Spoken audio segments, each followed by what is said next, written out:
देखें जी, स्क्रीन जो मैंने आपके सामने शेयर की है इसमें बुक आप लोगों के सामने नजर आ रही होगी। हमारे पास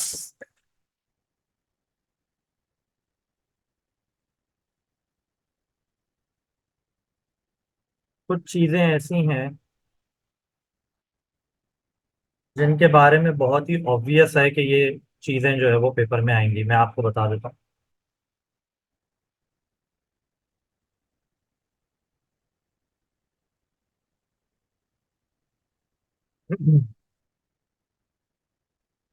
आप लोगों के सामने स्क्रीन शेयर हो रही है तो मैं एक और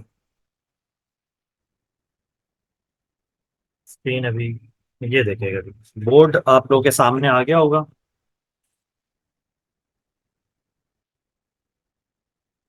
डिजिटल बोर्ड आप लोगों के सामने आ गया होगा। इसमें जो है वो हम लिख लेते हैं जो चीजें मैं आप लोगों को बता रहा हूँ कि बहुत ही ऑब्वियस है कि वो चीजें जो हैं वो आएंगी ही आएंगी। अच्छा, वैसे तो आप लोगों के पास टारगेट पेपर भी है लेकिन फिर भी मैं आप लोगों को बता रहा हूँ। जैसे कि हम साथ साथ जो है वो देखते रहते हैं बुक में। हमारे पास बुक में देखते रहते हैं साथ साथ, और फिर हम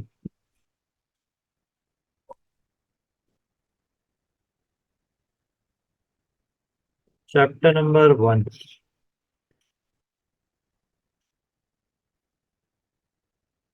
चैप्टर नंबर 1 हमारे पास जो है, ये बुक आ रही है ना आप लोग के सामने नजर। चैप्टर नंबर 1 में बहुत सारी एक्सरसाइजेज हैं जो आपने करनी है और इम्पोर्टेंट भी हैं। लेकिन सेक्शन बी के लिए, सेक्शन बी में, अच्छा भाई सही है। तो और बोर्ड भी नजर आ रहा होगा होपफुली। तो मैं आप लोगों को बता रहा हूँ कि चैप्टर नंबर 1 जो है इसके अंदर, चैप्टर नंबर 1 जो है इसमें एक्सरसाइज 1.6 है जिससे क्वेश्चन आते हैं जो मैंने अभी आपको बुक में दिखाई भी। इसी तरीके से एक्सरसाइज 2.6 से क्वेश्चन आता है, ये मैं आप लोगों को बता रहा हूँ। सेक्शन कौन सा है? Section B. सेक्शन बी के लिए, सेक्शन बी में कितने क्वेश्चंस करने होते हैं? कोई बता सकता है? कोई हेल्प कर रहे है मेरी? बताएं कि सेक्शन बी जो है मैथ्स का उसमें कितने क्वेश्चंस करने होते हैं?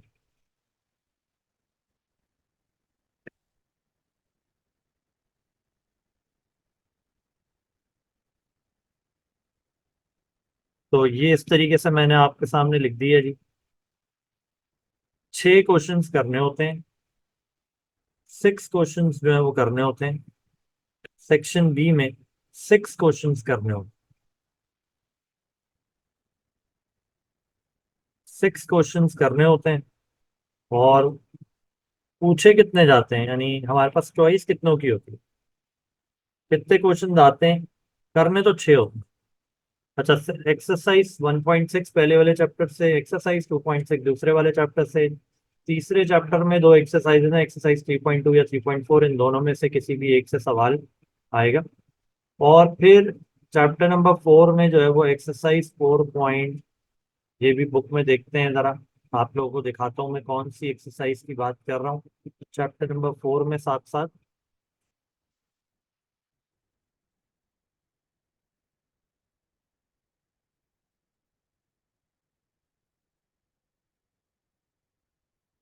देखें, 100% मार्क्स के लिए हमें बहुत फोकस्ड होना पड़ेगा उन चीज़ों की तरफ जो चीज़ें आती हैं, ताकि हम उनको बहुत ही ज़्यादा अच्छे से कर सकें।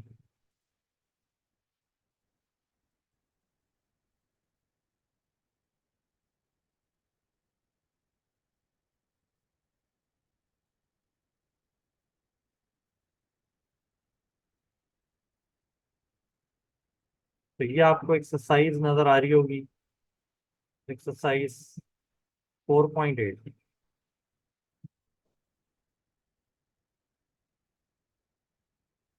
एक्सरसाइज 4.8 ये वो एक्सरसाइज है 10 सवाल आते हैं जी, सही बिल्कुल आपने बताया। 10 सवाल आते हैं जिनमें से आपको 6 सवाल करने होते हैं। एक्सरसाइज मैंने अभी आपको दिखाई, कौन सी दिखाई? एक्सरसाइज 4.8। ठीक है जी। उसके बाद चैप्टर नंबर 5 में एक्सरसाइज 5.3, और इसमें कुछ क्वेश्चंस भी मेंशन्ड है कि कौन कौन से क्वेश्चंस आएंगे वो भी आपको बता दो कि कौन कौन से क्वेश्चंस जो है वो चैप्टर नंबर 5 में आ सकते हैं।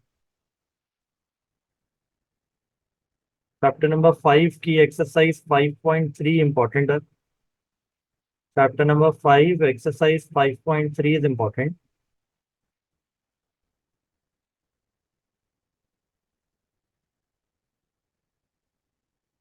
और एक्सरसाइज 5.3 के कौन से क्वेश्चन आते हैं? Question number 3, 4, 5, 6।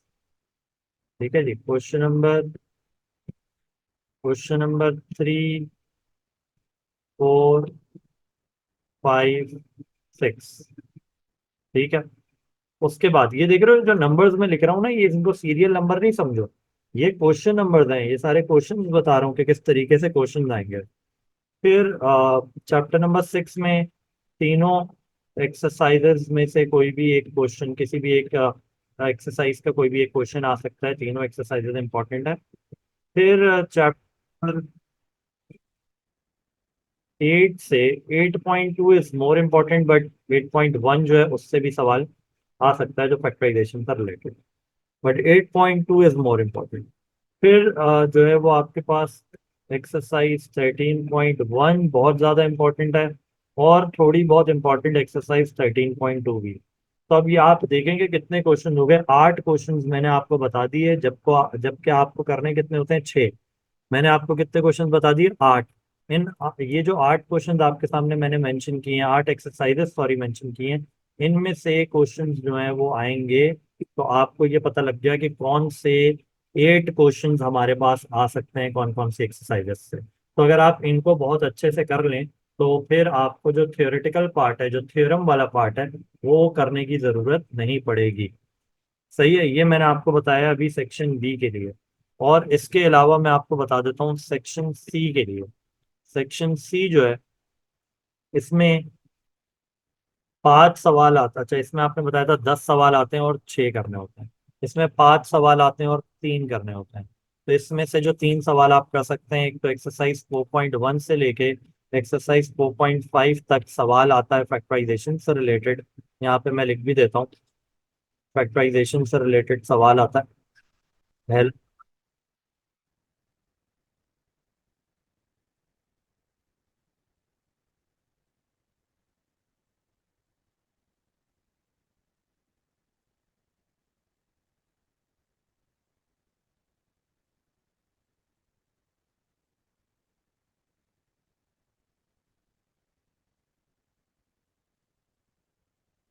चैप्टर नंबर 5 का मैंने लिखा है आपके सामने। चैप्टर नंबर 5 में एक्सरसाइज 5.3, क्वेश्चन नंबर 3, 4, 5, 6, ये 4 सवाल है। इन्हीं में से कोई एक सवाल जो है वो आएगा। ठीक है।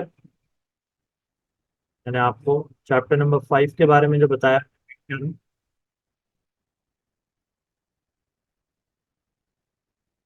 चैप्टर नंबर 5 में क्वेश्चन नंबर,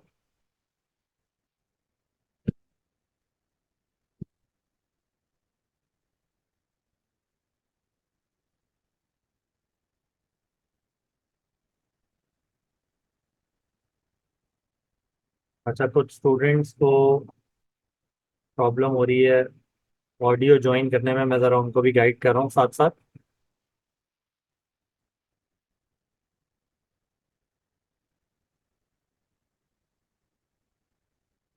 सर ज़्यादा बेहतर ये है कि आप लोग जो है ना वो अपने पास जितनी चीज़ें मैं बता रहा हूँ वो कॉपी ज़रूर करें। सही है जी। अब ऑडियो सही आ रही है, अब देखें स्क्रीन भी अब आ गई होगी। स्क्रीन भी चेक कर लें, अब आ गई होगी। मैं सेक्शन सी के बारे में बता रहा था। सेक्शन सी में 3 सवाल करने होते हैं 5 में से। पहला सवाल फैक्टराइजेशन से रिलेटेड। दूसरा सवाल जो आता है वो ग्राफ से रिलेटेड आता है, एक्सरसाइज 7.3। ठीक है। Solve the simultaneous equations graphically. तीसरा सवाल जो आपने करना है वो करना है। चैप्टर नंबर 16 से एक्सरसाइज 16.1 के सवाल इंपॉर्टेंट है, या एक्सरसाइज 16.2 से सवाल आ सकता है। एक्सरसाइज 16.3 भी आपको करनी चाहिए, उससे सवाल आना जो है वो मुश्किल है, लेकिन हो सकता है कि एक्सरसाइज 16.3 से भी सवाल आ जाए, लेकिन एक्सरसाइज 16.1 और 16.2 ज़्यादा इंपॉर्टेंट। तो अब मैंने इस ये वाला जो सेक्शन भी, इसमें मैंने आपको 8 क्वेश्चंस बताए, बाकी के 2 कौन से होंगे, शॉर्ट थ्योरम्स होंगे। तो आपको शॉर्ट थ्योरम्स करने की जरूरत नहीं पड़ेगी अगर आपको ऊपर के 8 क्वेश्चंस अच्छे से आते हैं, 2 चॉइस भी मिलेंगी आपको। सेक्शन सी के अंदर आपने 3 सवाल करने हैं। अगर आप थ्योरम नहीं करेंगे तो एग्जैक्टली 3 क्वेश्चन ही बनेंगे जो आपको आते होंगे। अगर आप थ्योरम कोई जो है वो कर लेते हैं, तो फिर उसमें ये होगा कि एक आध चॉइस भी आपको मिल जाएगी, लेकिन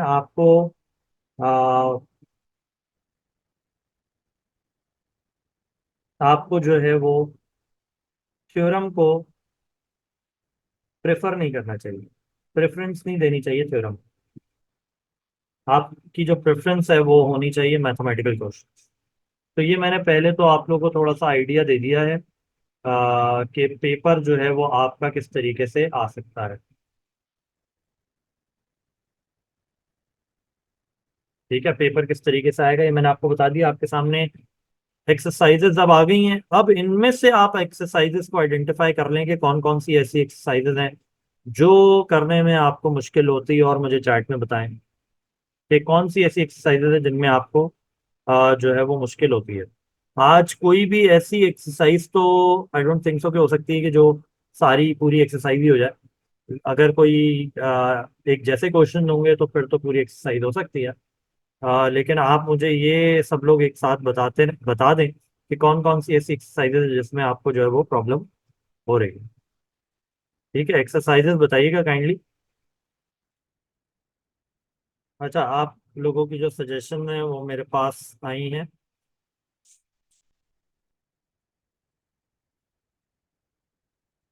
वैसे एक्सरसाइज कुछ आपको बता भी देता हूँ कि ग्राफ वाले जो क्वेश्चन हैं उनकी वीडियोस भी मैंने आप लोगों को भेजी हुई हैं। इसी तरीके से चैप्टर नंबर 16 जो है इसकी वीडियोस भी मौजूद हैं, वो भी शायद भेजी हैं, वैसे आप चेक कर लीजिएगा। मैंने जो यूट्यूब का चैनल आप लोगों को भेजा था उसके ऊपर मौजूद है।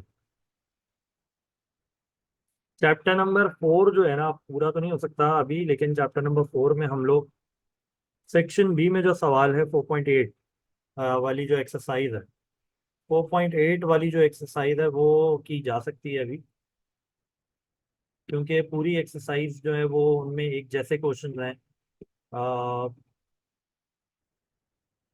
बुक में ये देखें, बुक मैंने अभी आप लोगों के साथ शेयर की है, देखें नजर आ रही है आप लोग। मैंने बोर्ड हटा के बुक को शेयर किया, नजर आ रहा है। चैप्टर नंबर 4 में निकाल रहा हूँ, इसके अंदर एक्सरसाइज 4.8 जो कि मैंने बोला है कि सेक्शन बी में आएगी। 4.7 भी इम्पोर्टेंट है वैसे, लेकिन 4.8 जो है वो ज़्यादा इम्पोर्टेंट है।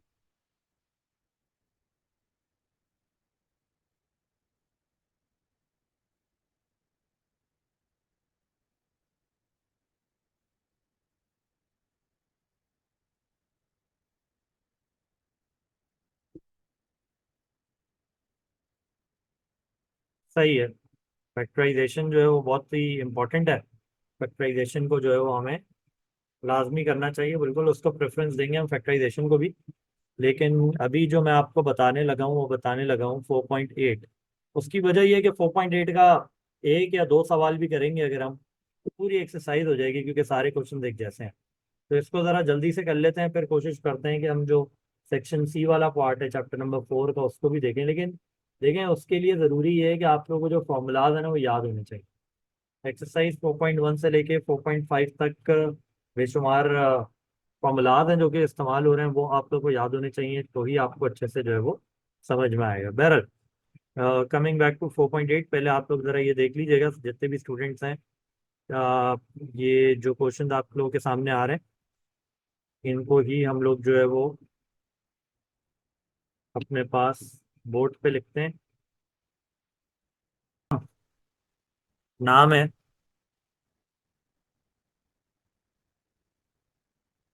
एक्सरसाइज 4.8 है। ठीक है, क्वेश्चन किस तरीके से आएगा find the factors by using factor theorem, ऐसे ही लिखा हुआ होगा बोर्ड में भी, आपके फाइनल पेपर्स में भी। Find the factors by using factor theorem.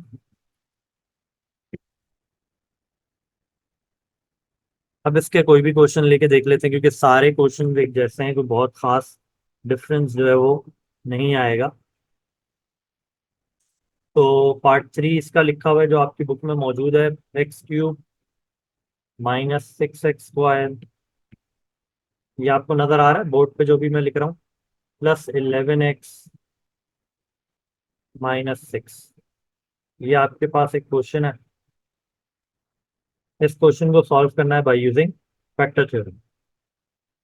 ठीक है भाई, नजर आ रहा है आप लोगों को क्लियरली?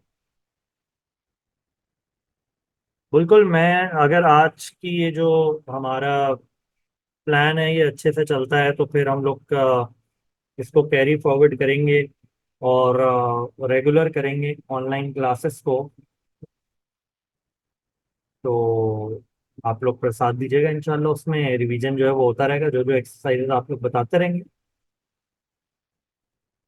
अभी जो है वो हम लोग जितना हो सकेगा अभी करेंगे। तो सही है भाई, आप लोग को नजर आ रहा है? Find the factors by using factor theorem, ये जो मैं लिख रहा हूँ यहाँ पे नजर आ रहा है आप लोग?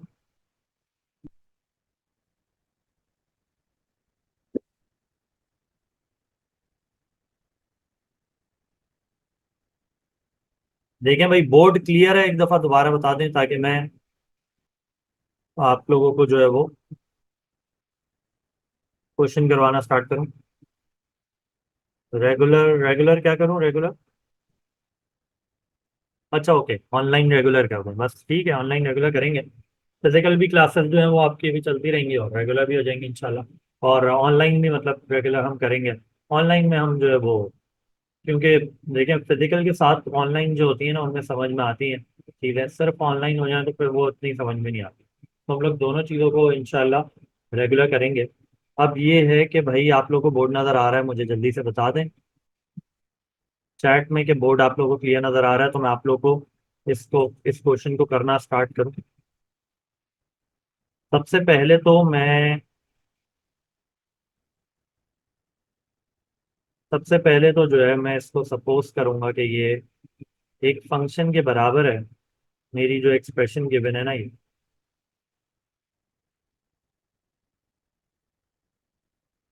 ठीक है, ये एक एक्सप्रेशन के बराबर है, और ये px के बराबर है, एक फंक्शन के बराबर है।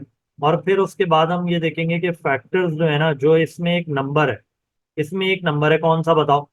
बाकी तो अलजेब्रिक टर्म्स है, लेकिन एक नंबर है, एक कांस्टेंट है, वो कौन सा है?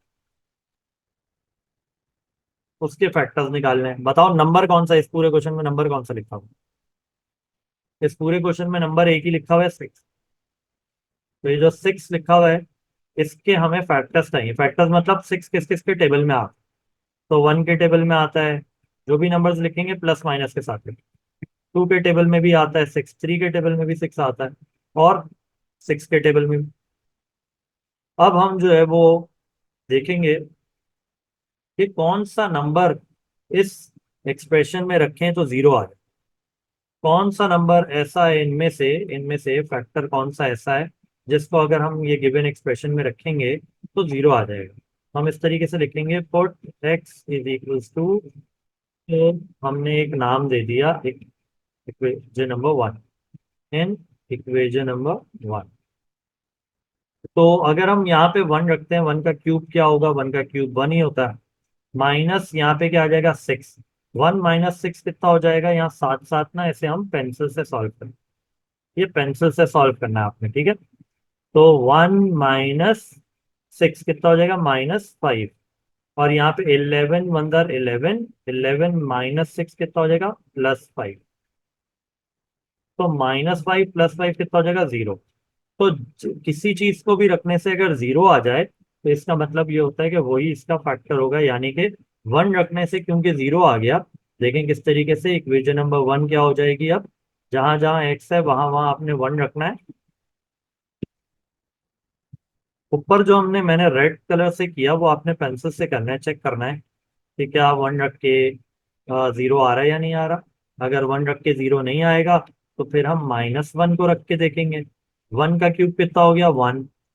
फिर उसके बाद यहाँ x की जगह क्या लिखना था, 1। 1 का स्क्वायर कितना होता है, 1 ही होता है। 6 × 1 = 6, 11 × 1 = 11। अब इस पूरे को सॉल्व कर लो। किस तरीके से सॉल्व कर सकते हैं इस पूरे को। 1 - 6 कितना होगा, -5। 11 - 6 कितना होगा, +5। -5 +5 कितना हो जाएगा, 0। इसका मतलब ये हो गया कि x = 0, सॉरी, x = 1 जो है वो एक फैक्टर है। x = 1 रखने से हमारे पास x = 1 रखने से हमारे पास 0 आ रहा है। और कुछ भी रखने से 0 आ जाए तो वो क्या हो जाता है, हमारे पास एक फैक्टर हो जाता है, पहला फैक्टर। तो पहला फैक्टर हमारे पास क्या आ गया, x = 1। अगर इस 1 को +1 को साइड पे ले जाएंगे तो क्या हो जाएगा, x - 1। और यहाँ क्या बच जाएगा, 0। तो ये आपका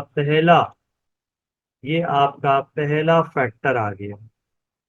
फैक्टर्स ढूंढने हैं। फैक्टर्स टोटल कितने आएंगे, 3 आएंगे। पहला फैक्टर आ गया। अच्छा, ये मुझे कैसे पता लगा कि 3 फैक्टर्स आएंगे। आप गौर करें, आप इस चीज के ऊपर जो है वो गौर करें कि यहाँ पे आपके पास पावर कितनी लगी हुई है। पावर आपके पास जो यहाँ पे है वो है 3। इसका मतलब है आपके पास जो आंसर्स आएंगे, जो फैक्टर्स आएंगे, वो भी कितने आएंगे, 3 आएंगे। यहाँ अगर पावर 4 होती तो कितने आंसर्स आते, 4 आते। पावर 2 होती है तो आंसर 2 आते हैं। सही है। तो अब हम लोग जो है वो पहला फैक्टर हमारे पास आ चुका है, x - 1। अच्छा, 1 से क्योंकि 0 आया था तो अब हम लोग करने जा रहे हैं फैक्टर थ्योरम। गौर करिएगा, फैक्टर थ्योरम अब हम करने जा रहे हैं।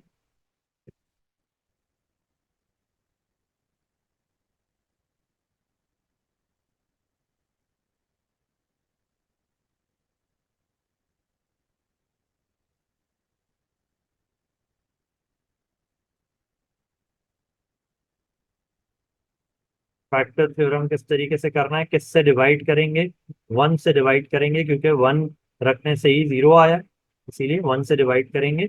और यहाँ पे हम क्या लिखेंगे, यहाँ पे हम लिखेंगे जो हमारे पास क्वेश्चन है ना, उसमें जितने भी साथ में नंबर्स, x³ के साथ क्या लिखा हुआ है, 1।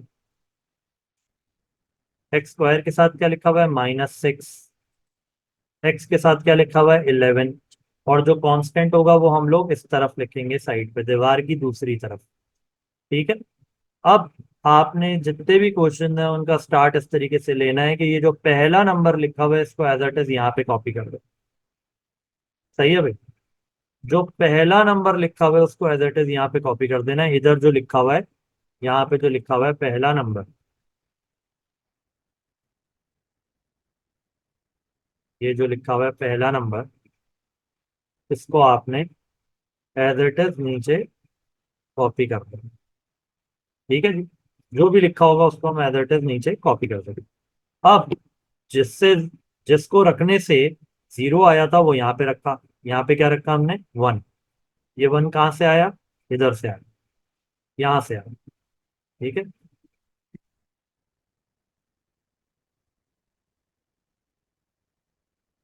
ठीक है जी। अब हमने आगे क्या किया, 1 को 1 से मल्टीप्लाई किया, ये वाले 1 को इस वाले 1 से, इस वाले 1 को इस वाले 1 से क्या करेंगे, मल्टीप्लाई। 1 1 क्या हो जाएगा, 1। अब इन दोनों को सॉल्व करो। बताओ, -6 + 1 कितना आएगा, -1 -6 + 1 कितना आएगा, -6 + 1 कितना आएगा।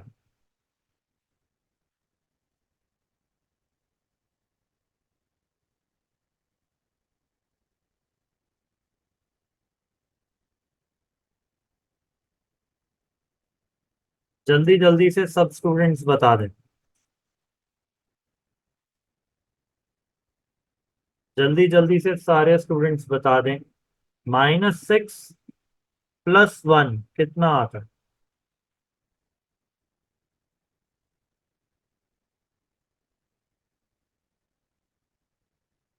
-6 + 1, -6 + 1 -5 आएगा, बिल्कुल जी। -6 + 1 -5 आएगा, बिल्कुल सही बता रहे हैं आप सब लोग।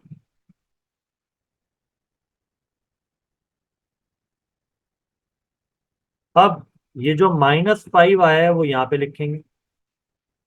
अब 1 को मल्टीप्लाई करेंगे -5 से, इसी 1 को मल्टीप्लाई करेंगे -5 से, कितना आ जाएगा? 1 मल्टीप्लाई में -5 आ जाता है -5। अब बताओ 11 - 5 कितना आएगा? 11 - 5 आएगा +6। बिल्कुल सही कहा आपने। 11 - 5 आएगा +6। अब 1 को मल्टीप्लाई करेंगे +6 से, तो यहाँ पर आ जाएगा +6। -6 + 6 कितना आ जाएगा? -6 + 6 कितना आ जाएगा भाई? 0। -6 + 6 कितना आ जाएगा? 0। ठीक है जी, -6 + 6 कितना आ गया? 0। तो हमारा जो आंसर है वो क्या आएगा? वो इधर जो लिखेंगे हम, यहाँ पे देखो कितनी पावर है, क्यूब। तो आंसर जो लिखेंगे उसमें एक पावर कम होगी। ये 1 लिखा हुआ है, 1 लिखने की जरूरत नहीं है। x², फिर क्या आएगा? -5x। ये लिख रहा हूं मैं, ये वाली सारी चीजें देखो इधर लिख रहा हूँ। x² -5x + 6। ठीक है जी, ये आपके पास आ गया। पहला फैक्टर क्या आया था? x-1। बाकी के क्या आ गए? x² -5x + 6। ये सब कुछ कहाँ से आया? ये इधर से आया।